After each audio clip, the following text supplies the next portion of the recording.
Absolutely thrilled to be joined by today's guest, the Major League record holder for consecutive saves, one of the only Canadians, one of two, to win a Cy Young Award, World Series champion with the Boston Red Sox, Éric Gagné. Welcome to the Walk-Off, man. Thanks so much for taking the time. Thank you. It's an honor to be there, guys. We're gonna have fun. Yeah, honestly, so excited to talk some ball with you here. Great meeting you in Moose Jaw. If you were to tell me that where I met the one of my childhood heroes was Moose Jaw, Saskatchewan, I wouldn't have believed you. But pretty cool little banquet. Do you do stuff like that quite often?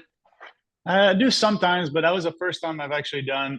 That was actually a first-class event. I wasn't expecting anything. You're coming in, Moose Jaw. You don't expect much. You're like, I don't know. Yeah. I've never been there. I drove by a couple times, but I've actually never stopped there. So, but it was amazing. Great event, first-class event.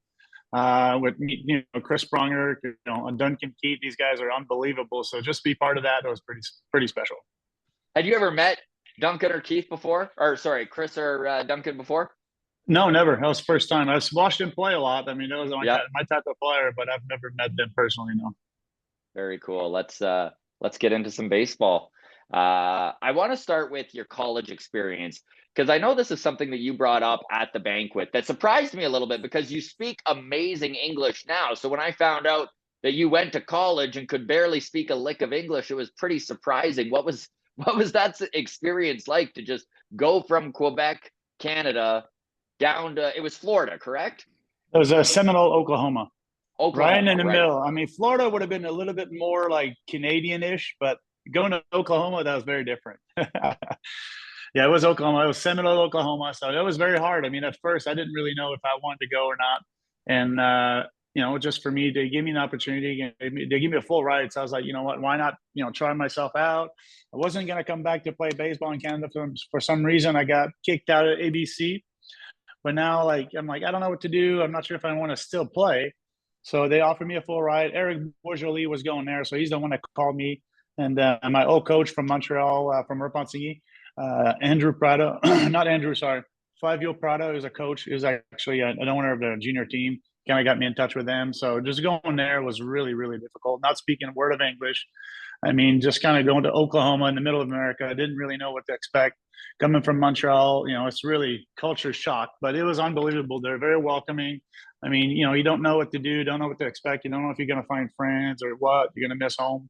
So I didn't miss home, but I mean, it was a great experience. But having Lloyd Simmons there, he just pushes you. And, that's kind of where I found that I could become a baseball player. I mean, I knew I loved the game. I didn't know, you go there, it's literally boot camp for baseball. So it was very hard, but it was very rewarding. And I knew that I wanted to be a baseball player after that. So did you wind up finding friends there? Oh yeah, I got a couple friends. I mean, that's the beauty of baseball. I mean, no matter where you go, you're going to, I'm not going to say you go to war, but you go to fight every single day with your teammates. So if they don't become your friends, you got some problems. So that's the beauty about sports, especially team sports. You have a chance to actually meet friends, force friendship at first, but at some point when you go to a battle with them and you get to know each other, you create a special bond that, even after you retire, you really miss that. That's what I miss the most, being with the guys, being in the clubhouse, talking, get to know each other in certain situation. And some guys go through a lot of ups and downs. So just to kind of go through that together, that's how you forge friendship. Well, it is interesting because baseball does have almost its own language, right? I mean, you've got so many Latin American players, you got so many Japanese players, Mm-hmm. and then of course Americans. So did you wind up did you relate to the Spanish players who also couldn't speak English? Yeah, a lot more. I mean, just feeling not part of something is very hard. So what you do, you kind of guide yourself through guys that go through the same struggle. I mean, not understanding, not knowing what to eat, what to order. You always go to the same place with, you got combo number one at McDonald's, you go to Subway. So you kind of stay in those pockets.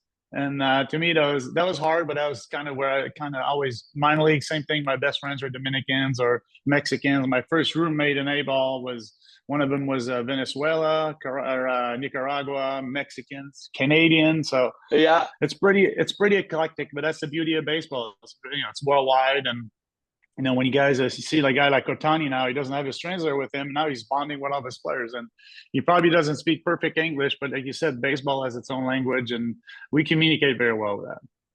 I love so much you brought up Subway and McDonald's. That's my trick when I'm driving through Quebec, and I'm worried I can't, because I can speak a little French, but I'm not fluent. Uh-huh. So like, you feel like you can order off a menu at least with McDonald's. You got a chance to get some food that you're looking at. That's right. And you So clearly had a taste with Hideo Nomo Oh yeah, back in yeah, your playing day, right? You had a yeah. player very similar, very Well, that influential Japanese player who was dealing with that communication exactly. divide, right?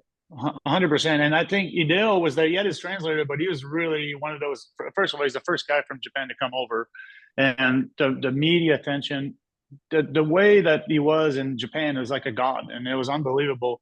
But he didn't have a translator. He had a guy with him just in case for the interviews. But with us in the clubhouse, he was by himself, talking smack, just talking, clubhouse Baseball. stuff. And Baseball's exactly. the language, right? Yep, That's the yep. universal Having a language. beer, and Everybody having a beer with this man, and it's fun. That's where you create bonds, and that's how you create friendship. And I think having bus rides or you flying and everything else, you get to know each other. So yeah, it was we see special because I saw the guy and then come into tornado.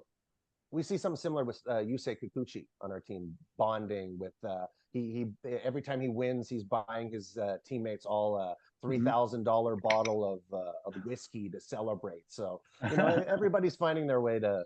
It's beautiful. Of course, it's beautiful. Yep. So I want to get into just arm injuries in general, because you know this more than most. I mean, you had to deal with a Tommy John surgery a couple years before you even made your major league debut. You've had two in total.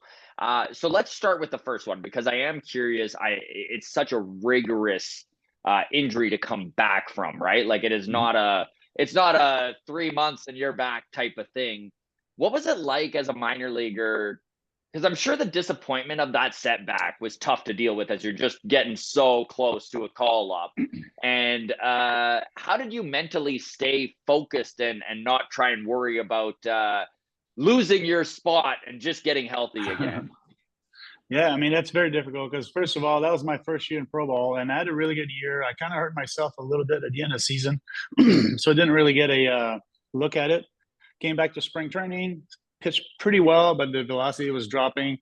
So, and I went in, they told me I probably needed Tommy John. And to me, it was like back in the days, it was 24 months. Like you knew you're going to be coming back after 10, 11, 12 months, but then you wouldn't feel really good for another, everybody's different a little bit, but like 8, 9, 10 months after that.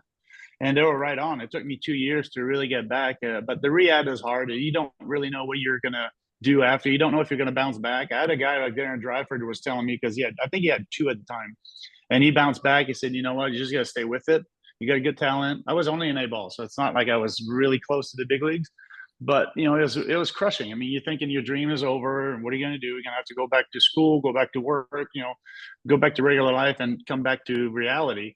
And that was not easy. But I trusted the Dodgers. The Dodgers always had the best medical staff, and they came up to me, they talked to me. That's when I started doing a little bit of sports psychology, a little bit, just trying to find, okay, this is what I'm going to go through. This is a long time. So you talk to guys that got hurt, people that got through it, but it was hard. It's very frustrating. I got a guy like Justin Therian went through 2 of them, and it's still trying to claw his way back. It's difficult. And now you see guys that get hurt, left and right, and different training, different this. Now they're doing Tommy John every 5 years almost. It used to be where you get it one done and then you'd be done for the rest of your life. And then it came down to 8 years. And now Dr. Meister, I think with the Rangers, was talking about that and how the injuries are just more prone. And I don't think they take care of it, especially now with the velo.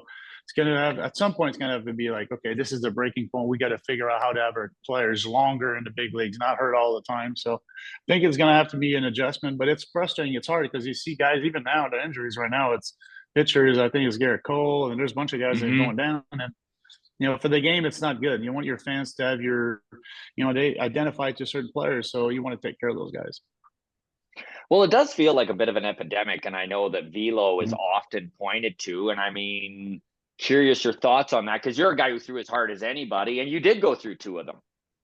Yeah, I mean, to me, velo. I have nothing against velo. It's not saying we have anything. I have everything to do about effort, and how hard can I throw? How easy can I throw hard? That's basically Greg Maddux used to tell you this, like, you just want less stress on your arm. I mean, you only have so many bullets in your arm. You're gonna get hurt if you keep throwing the rest of your arm. There's only certain guys that just don't get hurt, but usually guys will get hurt. So you got to maintain, you got to control. And I think, to go back to my injury, I think for me, the rehab was basically, it should be a preventative way. They should do that before you get that surgery instead of waiting and then you create a crazy rehab. But again, to go back into why people get hurt now, I think the training is crazy. There's a lot of pitching. There's a lot of summer leagues. There's a lot of all baseball all year round. I feel, there's a lot of FOMO going out there. People feel like they're missing out on not traveling or not doing summer ball and everything else. And, they want to prove the scouts all the time. And, to me, with the new training, the new spin rate and all that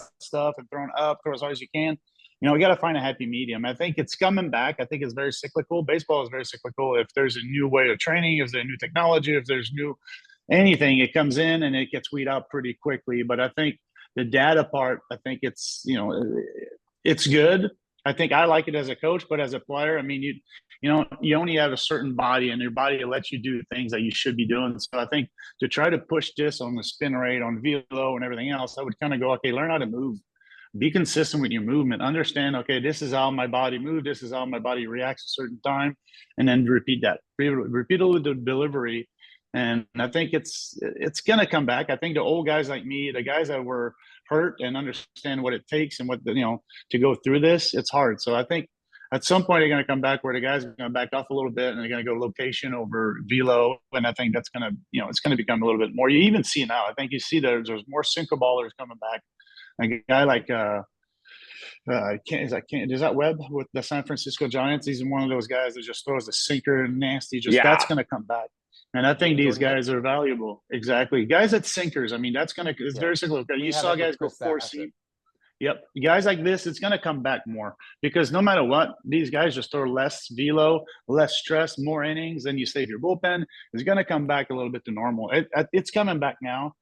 But to injury-wise, I think you want to keep your players on the field. You want to keep your product as healthy as possible. You want to give the best product to your fans. And I think their responsibility comes from MLB.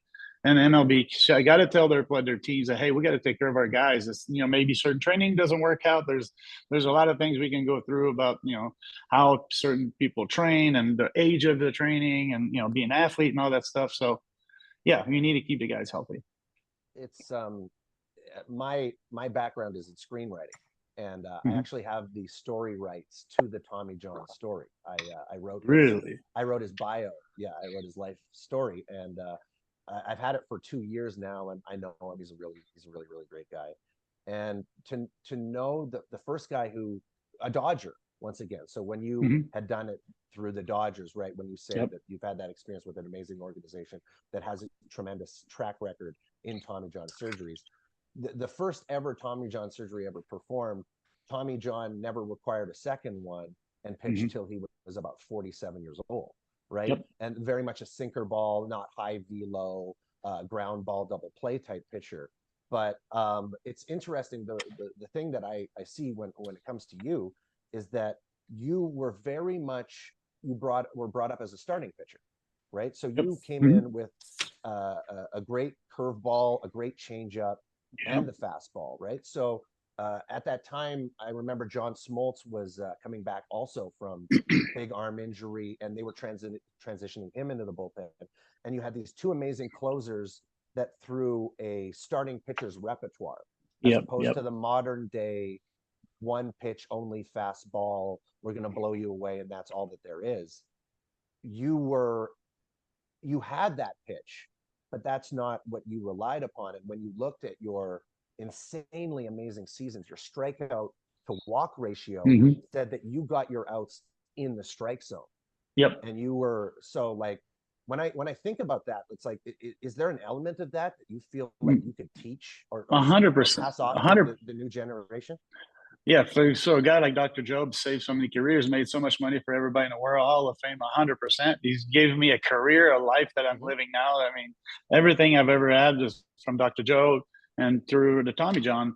But to go back on what you're saying, like this is basically the point that people need to understand. Like, location, like starting is, we used to say we have to have 500 innings in the minor league. Not us, but like the Dodgers say, you need 500 innings to go through ups and downs, to understand your body, understand what it takes to go under pressure, and then just to get experience.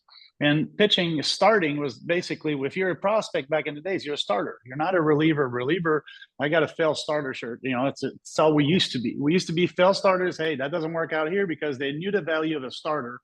25 games a year to go 6, 7, 8 innings, or hopefully, complete game. They saw the value of this. Now, me going to a closer, understand I can throw strikes, understand I can set up guys, I can locate what all my pitches. These are weapons. I mean, you can throw with one fastball all day. That's fine. But if you can't locate that fastball, then you're in trouble. If you can throw a fastball in, up, down, you can change I call it a 3-dimension: front to back, upside, north, side to side, up and down, and front to back. Then you can compete that. And I think that's what I've learned as a starter, a guy like John Smoltz. These guys, we learn how to pitch.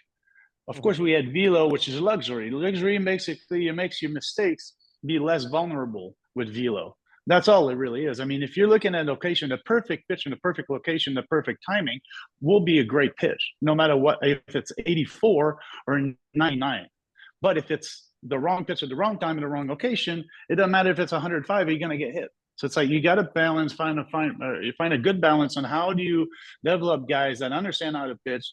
I have the luxury of having a velo. Maybe they don't have 3 pitches. I didn't have 3 pitches. I had 2 pitches. I had fastball, changeup, and I threw my curveball just because, I had to come up with something different when I was bad. If I was up by 4 or whatever, just put it in the book so they understand, hey, I have it. Might not use it, but it's there just to make him think. So absolutely. I think there's a huge value to understand. Now there are guys in college or closers, and it's like, how do you know his arm's going to hold up for, I don't know. I pitched 82 in the 3rd inning 3 years in a row. Now guys throw 40 innings. So, but you never know, can a guy do it or not? Does he bounce back after 3 games in a row, 4 games in a row? I threw 6, 7 games in a row, 1 day off, and then 3 games. So they can't do that anymore. So why was I able to do it? Why can't they do it? And how can you find a happy balance? Because you don't want to overuse your guys. Like a guy like Ader was going 2 or 3 innings. I'm like, this guy's going to get burnt. And this is ridiculous. This guy is good for 1 inning. Find another guy that's good for 1 inning. Save those guys to go 60 times a year instead of going 40 times. And I just don't. They don't value the sit down part. I mean, to warm up and sit down and sit again and warm up again. This is a wear and tear. So I think there's an art to this. And it's 82 1/3 very specific innings, 3 times in a row. High leverage. There is no room for error. There is no, I'm going to pitch around this. It is straight attack all the time, practically, in that situation. So the longevity of that 3-year span there, how you were able to do that so amazingly well is Thank you. Thank you. But that comes from understanding your body too. I mean, I was 100% all out effort. And as a starter, I was trying to go 80%. It wasn't clicking. And then when I went to the bullpen, I'm like, hey, let's just let it all out. And my body functioned better, higher level of pressure or whatever. I mean, for 1 inning, it worked out better that way. I could bounce back. So to understand to do that, you got to pitch, you got to go through the ups and downs, you got to, the injuries and stuff like that. So, to me, being able to throw as many innings as possible and going through every situation is a learning curve that you can't have. I mean, you can't buy, like Jay-Z said, you can't, you can pay for school, but you can't buy class. It's the same thing in baseball. You got to be able to go through the ups and downs of the whole peaks and valley of the whole season and how your body feels. And I think that's what's lacking a little bit. The kids don't have feel for their body. They're just told what to do through either data, through coaches that go through a tech and all that. They don't feel their body, so they can't repeat it. If you can't repeat a movement, you put yourself in a dangerous situation. So I am curious here because it's funny how you frame that, right? Like you started as a starter and then you were moved into the bullpen, and we all know how that worked out for you. Worked out about as well as it has ever worked out for a guy going from starter to closer, pretty much. But there is that adage, right? Closers, relievers, they're failed starters. How did you? I'm curious how the Dodgers handled that. How did they approach you and be like, listen, we're going to try you in the closer's role? How did you take that? And I mean, now obviously it looked like a great move, but how did you feel at the time? Yeah, it's crazy. And I think for me, I knew I closed for Team Canada the summer before, and I pitched really well. I didn't give up a run. That's when the Dodgers signed me. Claude Pelletier signed me. So They saw me go as a closer. I know, I'm sorry. I knew what to do as a closer. I felt like I could throw every day. Felt I was throwing harder. I wasn't sure, but I was throwing a little harder. So to me, it fit my hockey personality, the way I go out. I go all out, I think, emotion wise. And I drive, I guess I work harder, adrenaline wise. I work better. Anyway, so what was the question? I'm sorry. I forgot the question again. Just how the Dodgers approached you Oh, about yeah. Sorry. taking you. Yeah. And then what happened that year? So of course, I had three years of very average starting, and then the Dodgers have a lot of money, so they signed a couple guys to start. And I think it was Chandler Park was one of the guys, Andy Ashby. So they had a bunch of guys. So I wasn't really going to be fitting into plan to start. I was a backup, more of a sixth or seventh starter for the Dodgers. So I started AAA, and then that year Jeff Shaw retired. So our closer retired early. I think he had 2 or 3 years left on his contract, and he retired. So what happened is we had a great closer that's doing his job. He retired, so we didn't really have another guy in the mix. I'm like, hey, I think I can do this. So I know I'm not going to start in the big leagues. So I went to see the Dodgers. I said, hey, Jim Tracy, Dave Wallace, and I'm not sure exactly who else was there, but I told them, I said, hey, I like to try to be a closer. Like, put me in the bullpen. They're like, no, you're a So prospect. it was your idea. I love that. Yeah. Because I knew I had no chance, but I saw an opportunity in the bullpen. I'm like, I would love to do that. That would be me. But that was like Giovanni Carraro was there. Moda was there. We had a couple other guys, older veterans, but we didn't have one guy, Guillermo Moda. Yeah. We didn't have one solid closer because he just retired from, you had 2 years left. But I'm like, I want to try it. They're like, we don't know. There's 3 weeks left in the spring training. I'm like, I promise, try me. And I'm going to, if it doesn't work, you don't like, that's fine. But Dave Wallace saw me in the minor leagues for a rehab stint that I did for 2 innings. And he's like, he looks totally different when it's short stint. So I said, why not try? So I think he talked to them. He said, hey, that'd be probably a good idea. So he agreed with it. He was the minor league roving instructor. So he was the pitching guru for the Dodgers back in the days. And he told Tracy, and they're like, okay, we'll try. So they tried me a couple of times. They're like, we'll give you 3 days off, or we're not going to rush you. We don't want to hurt you. They didn't like the idea at first, but they're like, hey, we need a closer. Why not? So I came in and I did the first outing. I threw like 95, 96 miles an hour. I did really good. The next day, my arm felt unbelievable. I'm like, I can do that. I can, I'm like super excited. And I did really well. So the next day I went back and said, hey, I feel good. Can you try me again? So we'll give you 2 days off. So he did it again, 2 more days off. And then at the end of 2 weeks, they're like, you know what? We'll try it. We'll keep you there. And I made the team as a reliever, not a closer. It was closer by committee. So I made the team as a closer, as a reliever. And then they're like, my velo was way up and I felt good. I was bouncing back. I was part of the game every day. And to me, it felt like I was more part of the team and it fit my personality. And then went into the season. Within 2 or 3 weeks of the season, I think we played San Diego, Colorado. And then with the Giants, I had to save with the Giants against the Giants. I think it was 3-1 or something like that. And then Jim Tracy, after the game, he goes, hey, this is your job if you want it. I'm like, of course I want it. It's a no-brainer. So he goes, this is your job. It's yours to lose. Go for it. And from that day on, that's one thing Jim Tracy was really good at: give you a role, give you a spot, and give you responsibilities. And I think that's why he's so good. That's why we had a great bullpen, because everybody knew their job. There was no 2-inning guy. We had a lefty specialist, righty specialist. We had Jesse Orozco, which is the legend. So we had the best bullpen, I think, the best setup, because everybody knew their job. Everybody wanted to do their job. I mean, we had guys slowing down on the mound, like a guy like Paul Quantrill. He knew there's a lefty coming up. He would slow down. He would step out just to give Jesse Orozco, whoever in the bullpen, more time to warm up. So we would make our own moves almost. So it was such a fun bullpen to be part of, because we didn't run the show, but we definitely gave some hints to our Jim Tracy, and Jimmy Lett was our bullpen coach. And we say, hey, this is who should be facing who. And then it was really fun to watch. Well, just to think about your hockey mentality, and Scott and I were talking before you came in about the closer position specifically and the intensity that comes with that spot. And we were saying, well, there's a big difference between bullpen and closer. And we feel like that spot specifically is when you transition out of, well, I'm not going to start, but closer really seems like my personality. And just coming out with all eyes on you, one thing to do it, or like failure is the most on your shoulders is a closer. It's all on you. The entire effort of that entire game is put on you in that one half of an inning, and you have to close it out. And 84 in a row is just it's crazy. It's crazy to think about it back, because it was a lot of luck. I mean, it really was. It's like, but if you look at my defense too, batters, that you were facing to do that in, right? It wasn't a dead ball era, right? No. That's pretty hot. No. We had some sluggers. No, we had some guys that could hit the ball. But it just tells you how important it is, a role is. And if your mindset and everything goes right, if you're being used as the same certain situation, same situation all the time, you have the same thought process, same routine, good things will happen. I mean, it's, it could be bad too. You can do the same thing. That's why you kind of disrupt your routine once in a while, your habits. And once it goes well, like it goes snowball, it just keeps going. That's what I think Jim Tracy was able to give us, the bullpen, all of us. I mean, it wasn't me. You look at our bullpen, we had the best bullpen in history for 2 or 3 years.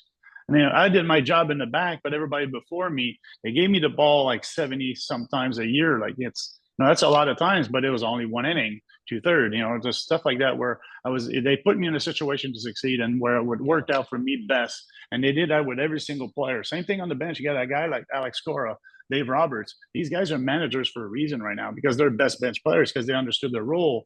They understand the value of roles. That's why these guys, David Ross, another guy, he's another major league manager for the Cubs back in the days. Like these guys are baseball people that understand how important it is to have a role. Not like, oh, we'll put the best player at that time, and not knowing we're a creature of habits. I mean, we're not just numbers or data. We're not that. We are, at the end of the day, you come up with the data because we've accomplished certain things, but we have a lot of variables that comes into play, like, the family, there's, the travel, this and that. There's a lot that comes into play that you can't quantify that has to come in. Like habits are very important. We are always like, there's a reason why I wore that hat for 2 or 3 years in a row. There's a reason why I wore this, because we're very, what do you call that? Routine oriented. I don't want to say we're, I can't think of the word, but we're not like that. So we need her habits. And I think if you put guys in a situation to succeed every single time they feel comfortable, then they get used to it. They're going to succeed and they keep succeeding. I think that's what the Dodgers staff was able to do with us. It's interesting you bring up roles because honestly, as a fan, it's one thing that I really miss about baseball a couple decades ago is that everyone had a role, and they've kind of eroded that down to everyone's a utility guy. Everyone plays everywhere. It's all about why do you think they did that? Why do you think they did that? Comparables. Yes. Arbitration. There's no more saves anymore. It's only 30, so you'll never make as much as Gagne made because there's never more than 35 to 38 or 40. So you'll never make the X amount of money in arbitration. That's why, I wish they would worry about the wins, because I think if you win, if people worry about that, the data is how do you win the most games? One. Yeah. And I think now they broke it apart so much. They're like, oh, runs, 4 runs against. So I remember talking about Craig Counsell, another great bench guy that I played with, was an amazing manager. Like this guy was the best 200 hitter ever. You put him in, you put him every day, he would not be a good player. But you put him in a certain situation as a pinch hitter, he understands the situation. He knew how to get to those, and he went 200, but he had the biggest RBIs. I mean, that's just like, you can't quantify that. So if you look at his numbers, you're like, that guy should never be in the big leagues. I've had those arguments about getting lost in singular numbers like OPS. You're like, but what does that OPS represent? I always use Joe Carter as an example of a guy who had league average OPS over his career, but he drove in 1,400 runs. He scored 1,200. He stole 250 bases. He could play outfield. He could play first base. And it's just like, but you're going to tell me that's a league average player based off of your standard metrics. He knocked in 1,400 runs over 16 seasons, but that's league average. It's just like you've gotten lost in this singular concept of a statistic that defines somebody. Because you can prove something, you can't argue with numbers, right? You can't argue with numbers. But the problem is contextual data is where we should go to.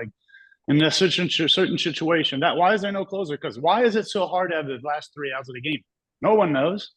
Why is there guys that are not as good as closers as another? The stuff is better. They'll be a better setup man than a closer. Why? I mean, those are just, there's a variables either it's context. I mean, contextual data is what they need to understand. Okay, this is what high pressure level situation. If you have 40 home runs, we have 30 home runs when it's 17-0 in the 9th inning. Who cares?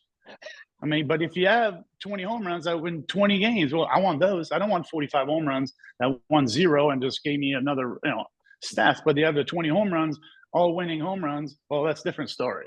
In your time, but that you don't have that. Game-winning RBI was a stat. Yeah. That was that was something that they kept. I remember watching baseball games in the 90s, and this guy's got this many Yeah. WGRIBs, game winning RBIs. That's kind Yeah. of gone to the wayside Yeah. of looking at a Yeah, singular opportunities. number.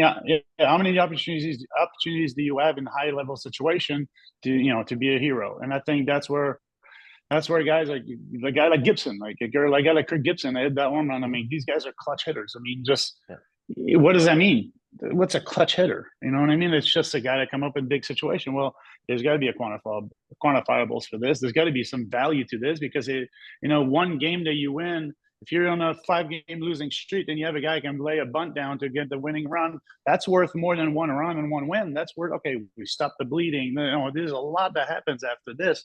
And I think put it into context, data into context, that's when you have very valuable data. That's when you have efficient data. And I think that's where we've lost a little bit because we lose the feel, we lose the context of the data. Like, okay, we all know Eric Gagné's fastball and vert is X and O's, right? That's fine. But they don't have where my arm is. They don't understand my flexibility. They don't understand my breathing. They don't understand everything that comes into play. They just want to see this. But the kid doesn't breathe the same way. Doesn't have the same muscle density, doesn't have the same frame, whatever, his wrist is angled differently. Well, why would he try to do what I'm trying to accomplish? It just makes no sense. It's just short, very, very lazy. It's a lazy way to teach because you don't use the eye, you don't use it, just do, this is what Roger Clemens did. If you don't have those numbers, you're not elite, you're not major league level, you're not going to get out to the big leagues. I'm like, that's not true. It's proven that it's not true.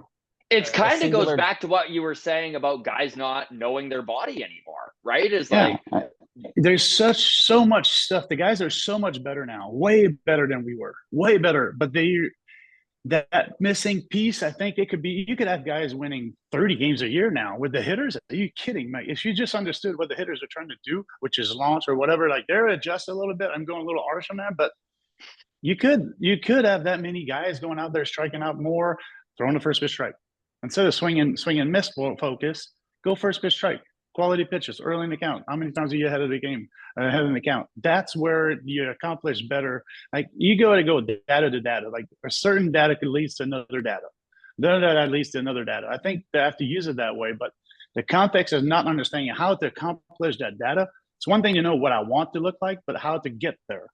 This is the art. This is the beauty of the data. I love the data. I love technology because it gives me shortcut. I don't have to throw 150 pitches to know, okay, I'm not in the same position or my numbers are different. Why? Then I can sit and look at it. But the problem is the guys are fed too much information. It's not tailor-made for each player. Like me, I don't need to know all the numbers. I'm like, I know what a good pitch is, but that's just me. It doesn't mean that it works for everybody, but you have to be able to figure that out on each player's individual base. Their intake.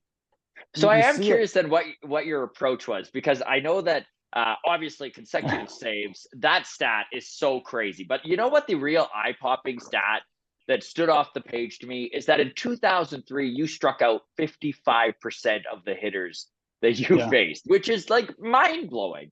So how much time did you spend personally on looking over data?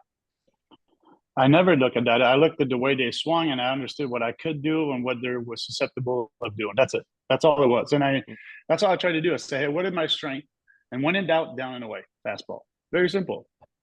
Go upside, down and away. That's it. I mean, and I know if you put lefties in there, I have a changeup. That was simple. But there's so much more to it. I wish I would have had what I got here. If I had the data, maybe not. Maybe it wouldn't be that much. Because as a starter, I had overload on data. As a starter, I was reading all the reports. I knew every single 2-0 count, 2-1 count, slider early, all that stuff.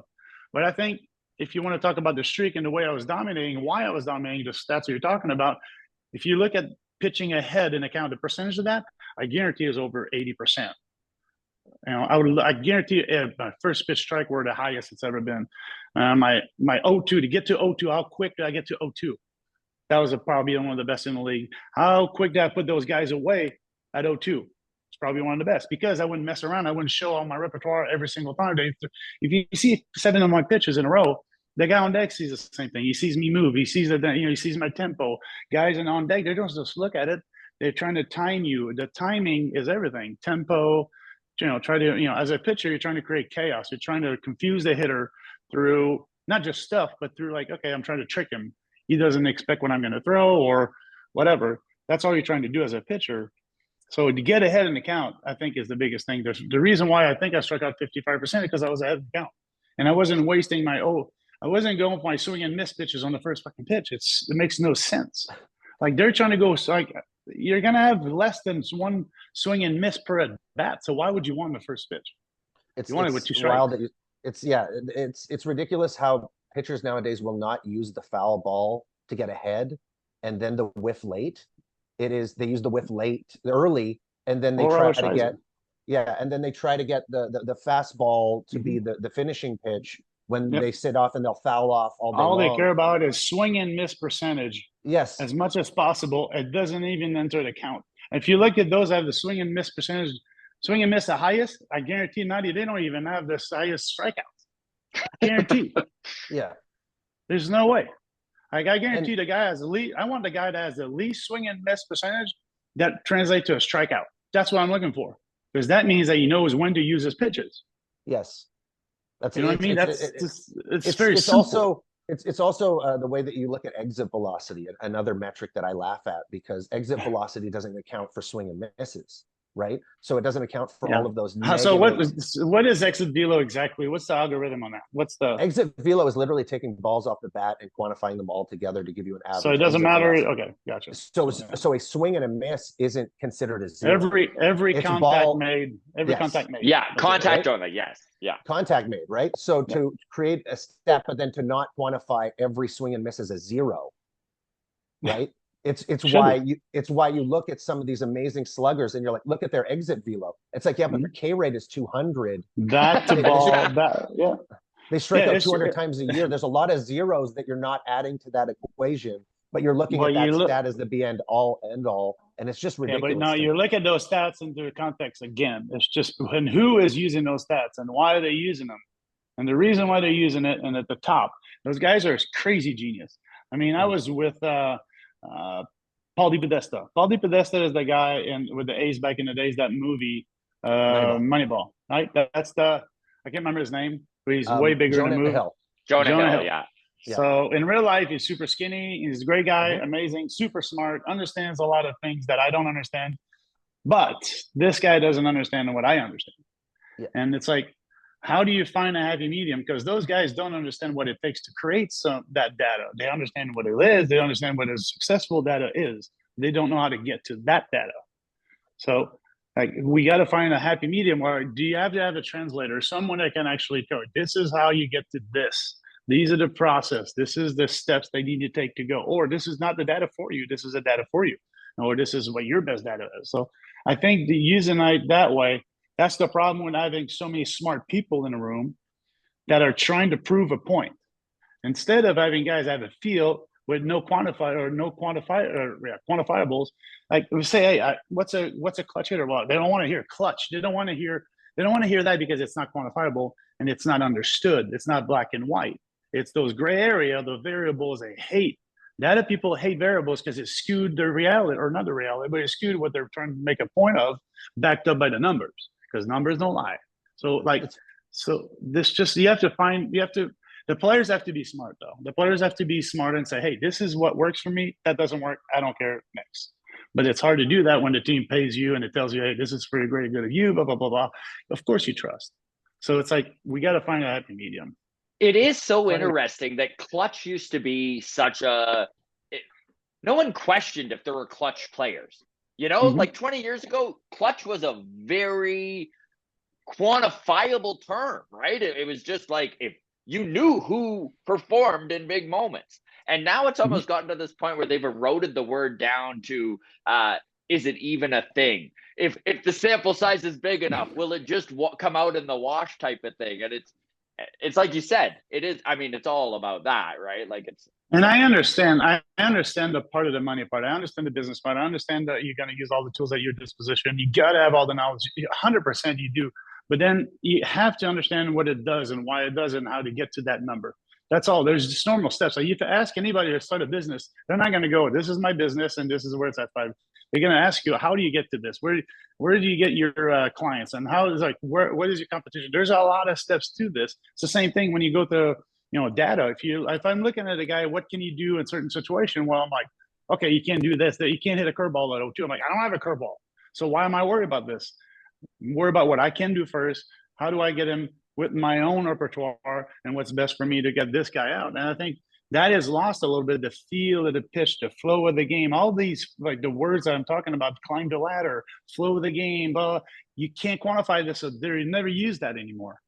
That's the problem. So like, if I talk to a kid, I coach a kid, I'm not going to tell him, well, your vert is this now, shitty vert now, good vert, shitty vert. I'm going to say, hey, what were you thinking? What did you do? Like, and I'm going to ask him, okay, maybe you tuck your chin in, and then that's going to change his whole composition of his delivery.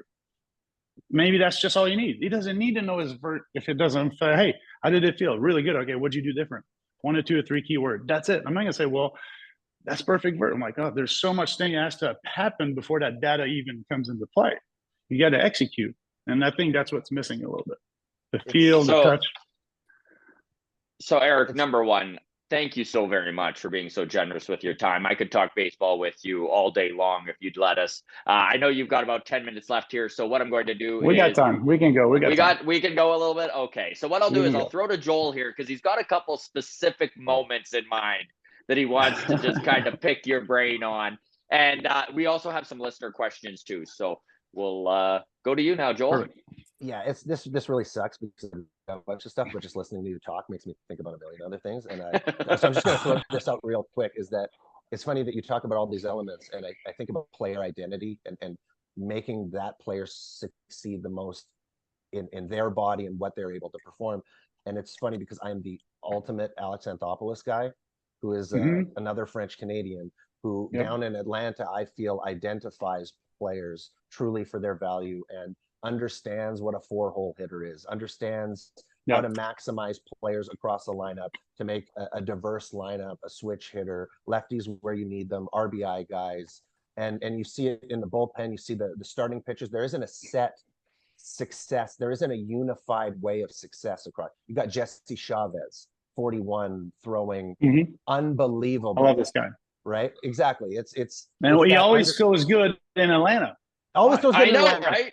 Right? That's what I'm saying. It's that understanding of a player value and putting them to that place where they can succeed and be confident when they go out and they take the mound and know that they're being used in the right way, and how much that translates to success and how that's a complete lost art. I'm sorry, I just wanted to. It really it's huge, and I mean that's why these numbers like this, a guy like comfort level, like you said, confidence, comfort.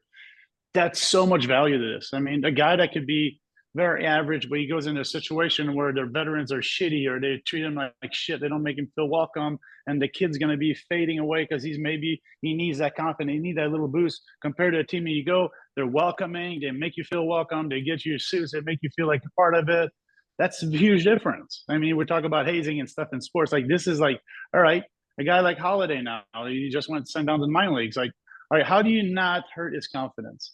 I mean, how do you make him thrive as fast, not as fast, but as hopefully, become the best player he can ever be, right? And then it might be 2 years from now, it might be 6 years, it might be next month. I mean, we don't know, but how do you make sure that you don't push too far, too fast to hurt his confidence? And there's a happy medium, there's a dance there that has to be done. The only way to do that is by knowledge of the game, like you said.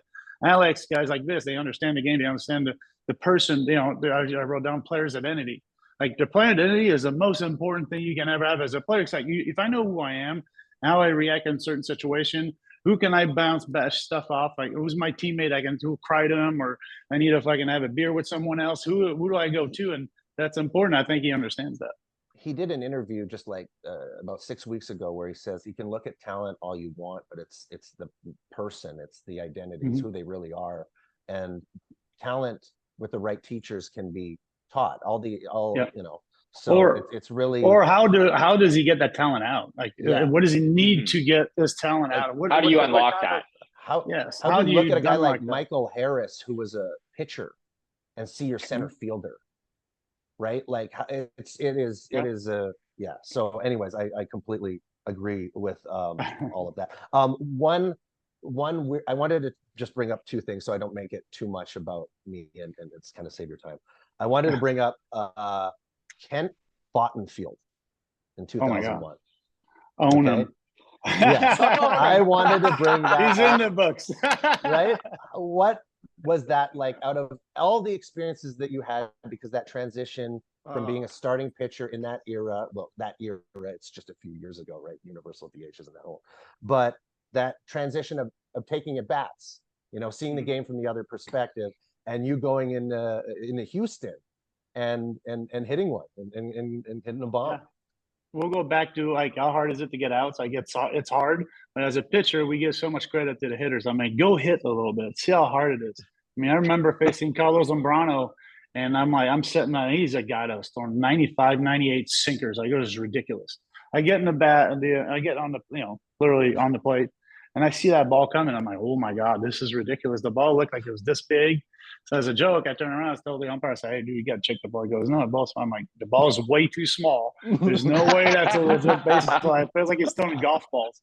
But how hard it is. So like, I understood how hard it was because I was a hitter and, on a national team. And I knew how hard it was to hit. So I think that's going to be lost a little bit.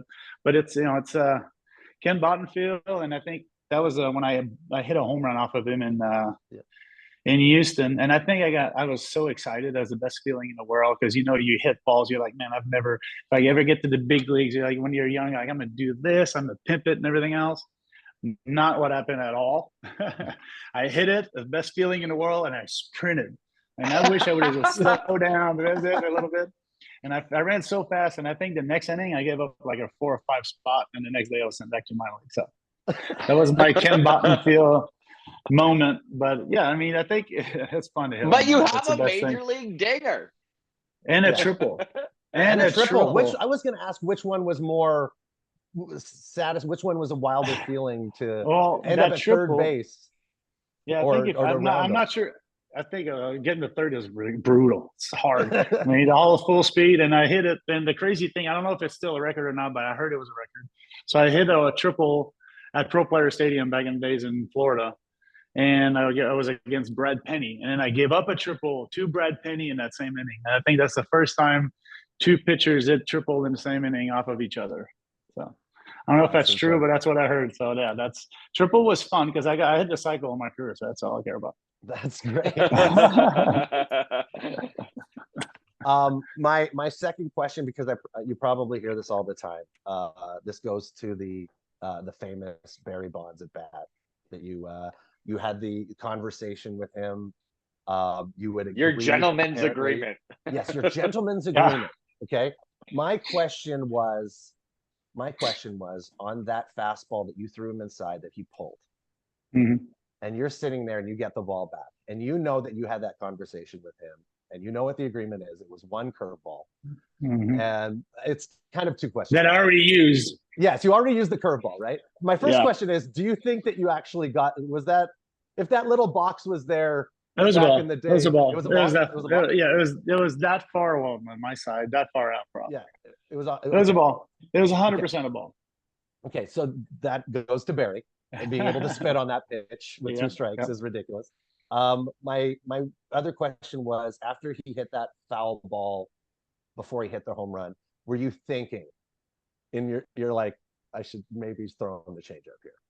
I should maybe. I wanted to throw changeup. I wanted to throw changeup so bad at 0-2, and I wanted a curveball because he knew my curveball was shit. So that's the only reason why we settled my curveball. But he would not let me throw a changeup. I would have for sure, especially knowing I wasn't going to throw anything else. It would have been totally full. But maybe I should have went just a little beefy fastball instead. That's exactly what I said. I mean, just like, it's a fastball. I just threw it easy. I was like, would it have counted if he just would have Henry Roland Gardner floated one in there? Looking back, I would have never thrown that curveball. I would just kept it in the back pocket just for whatever, just make him think a little bit. But I used it too early. But no, it was crazy because that fastball he hit out, it was at his kneecap. It wasn't even like middle. It was a good pitch. It was like 100 miles an hour, and he turned on it, and he almost. I mean, to keep that ball like even close to be fair, it should have been like 150 feet foul, like easily, and he hit it in the Mikovic Cove like 550 feet. It was ridiculous, and it sounds so hard when he hits it too. It doesn't have the same sound like. No, it was ridiculous. And then I came back. I'm like, I got to go underneath because he had a hole a little bit right here. Yeah, under his big his pad. complete But he robotic had a arm. little bit, yeah. But Yeah. you recognize pitches so early that I mean, he had to be perfect. He had to come back a little bit. I threw one really good one. Had a little bit of a tail came back. I think it was the second pitch, and that was a really good one. But I couldn't, you know, I wanted to go higher, but then I threw a curveball. So I didn't want to go to 2-2, and I knew like, dude, there's so much going on. Let's go as hard as you can. And then the one I threw right down the middle, hit a foul, home run. I think I went up and in. He fouled it back. And I went middle. He just fucking almost took my head off. Almost killed my second baseman, Alex Cora, and then he went out almost center field in San Francisco. To hit the ball out there, it's hard. And that's what people don't realize how cold it is there. To hit 73 home runs and having 220 walks that year. And he averaged 7 home runs he averaged 1 home run for every 7.2 at bats or something crazy like that. The most. I mean, he would have had another athlete has ever 25 been. home runs. Oh, by far. And By Did far. he? But the next time It's the hardest that thing to do in the world. I mean, hitting the It's- baseball oh, is yeah. the hardest thing to do. It's not like It's so something insane. off the swing, the swing that he had hit foul on the 101 that you threw to him, that he had foul. That just saying that sentence doesn't make sense as a baseball fan. Pulling 101 And it wasn't even in inside the foul. strike zone. It wasn't No, even in the strike in. zone either. It was down and in. It was impossible to pull that pitch foul. Yeah, And then I don't the even fact understand. that he's like, I can take something off of my swing to put this more in play is crazy. ridiculous. That's Just just keep his hand. godly. I mean, the way he went from A to B, it was ridiculous. Like It's people godly. think about the launch angle, and he's like, man, I'm gonna hit the ball and I angle it to create that angle. Very simple. Yeah. Yeah. I mean, it's a his two swing round is very object. level. There's two round objects that come in. You're not gonna hit it flat. It's a round object. So like you talk about launch angle and all that stuff, like, dude, you're hitting him with a circular thing with a circular ball. I mean, it's just for what he's done. I mean, that's people should just watch him hit. The balance he has, the twist he's got. I mean, he doesn't waste any energy on his swings. It's beautiful. So Eric, beautiful. after he hit it out, and the next time you guys talked, did he give you credit for keeping your word, or did he rub it in that he could hit it? No, he didn't. He didn't. Actually, we never talked about it one-on-one. We never had that. And I think that's what I love to do. I love to recreate that at bat. I'll face him now because I mean he's in good shape. So, but that'll be we never talked about it. But so are you. I know. I would definitely get him. Wants to face him I would again. definitely get him out this time. I like to believe that, but no, I think it'll be amazing. But when he did hit it, he walked the base, and he would always pit. He had his little jog, whatever. He didn't do that. He just hit it, went out, and he looked at me, and he literally, he didn't. I don't know if he went like this, but he acknowledged it. When he came up at the beginning, he tips his helmet to you. Walking off, you went like this to kind of, okay, this is what we're doing here, and I kind of acknowledge, because I think it was like a year and a half later. It wasn't really like that. It was in Japan when we had that conversation, and I think Giambi was there. Not sure who else was there, but they're in the locker room talking about no one faced them because remember all the walks and everything else. Yeah. And he had a really high pitched voice. He'd be like, nobody ever faced me. Yeah. So I'm like, I'll face you, but I'm not an idiot. I mean, I'm here to save games. I'm not here to let's say if I have a 3-run lead or whatever, then that's when we kind of talked about it. We called everybody chicken and everything else. So. But it was unbelievable. That was the best time. That's the best time I've ever had. I mean, that was the best time. To have that moment within the game that is just yours. Right? It's just so unique, and it'll live forever. And the crazy thing is the fans knew. And if you look at the video, like you look at everybody standing, on the benches, everybody's standing. It's like almost people kind of knew about it. No one knew really, to be honest. Like no one knew we had that conversation, but it was just an aura about it. It was in San Francisco, the Dodgers and us. We hate each other. We hate orange, we hate blue, and it was just like perfect. And he was the best in the world. I was the best at what I was doing back in the days, and we both went after each other, and that was poetic. That was really fun, and to me, that was the best time I've ever had on the pitching mound because I came out after, and we had my good friend of mine, the video guy, Casey Deskins, and he goes, why are you smiling? I'm like, dude, this is the best time I've ever had. The next day, I was so sore, my body, my whole right side was sore. I'm like, oh my god. Felt like I got run over by a truck, but it was worth it because we still talk about it. It's probably the best time I ever had. That's beautiful. Amazing. All right, Eric. Can we convince you to stick around for a few more minutes for these listener questions? We got it. Thank you so much. Truly appreciate it. We'll start with this one from Deborah out of our Discord. She says, "Hi Eric, how much of a difference does the manager make? Looking back on your career, was there a manager or two that used you in the best way to help you succeed?" Yeah, I mean, like we talked about earlier, I think Jim Tracy is the guy that really made a huge difference in my career. And he's done that with the Expos back in the days. And he was one of those guys that really understood how to put people in a certain situation to succeed. And he understood how hard the game was, because another bench player, and he wasn't a superstar. So I think he understood the struggles. He understood the little variables and put guys in the right situation. And he's done that really well. And I owe him a lot for my career. Jim Colburn was my pitching coach. That guy was a calming, he's one of those yoga guy. He was loved, like he was always calm. I mean, he pitched in the big leagues for like 20 years or whatever. He used to have like 350 innings a year, but he was a very almost like a father figure for me as a pitching coach. I had a couple guys in the minor leagues, but I think Jim Tracy and Jim Colburn were probably the best I've had for me, at least for my personality. Derek asks, Eric, I know that there's been a lot of people who have talked about weird places they've been asked to sign things. What's the weirdest thing you've been asked to sign? I was after baby, which is weird, but I did sign a baby, but not their body. So cell phones, shoes. A lot of times I'd ask kids would give me their cell phone. I'm like, I don't know, ask your parents. I signed cell phones, I've signed babies. That's it. Everything is pretty PG. That's that's funny. Some are shaking hands and kissing babies, and you're out there signing them. Good for you. Okay, Michael asks, sticky stuff and the whole scandal that went along with it. What was your thoughts on it? And did you use pine tar or anything back in the day? I never used pine tar. I used what I do is going to Colorado. I use a gum. And I didn't like, because the way I didn't throw a lot of curveballs. So if you throw a lot of like the cutters, the sliders and cutters and curveballs, then you got guys like this, because the balls are totally different. They're a lot slicker. They're a lot harder. They're totally different than it used to be. You used to be able to push the ball down. The seams are totally different. But I never used it. I use gum, and I use shaving cream on my arm. I would put, not shaving cream, sorry, but we have the spray. Right. Not, what do you call that? Not shaving cream. Gel, Sunscreen. Yeah, sunscreen. Yeah, sunscreen.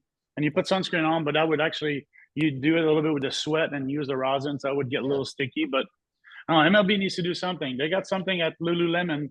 They have that mattress thing that you should put on balls, but it's dangerous. I mean, you see guys get hit a lot more. MLB needs to do something to make sure that players, especially now where they teach the velo up, you're going to hit guys in the head. You don't want to get the guys like Justin Turner getting hit in the head. I mean, I've never seen that many guys get hit.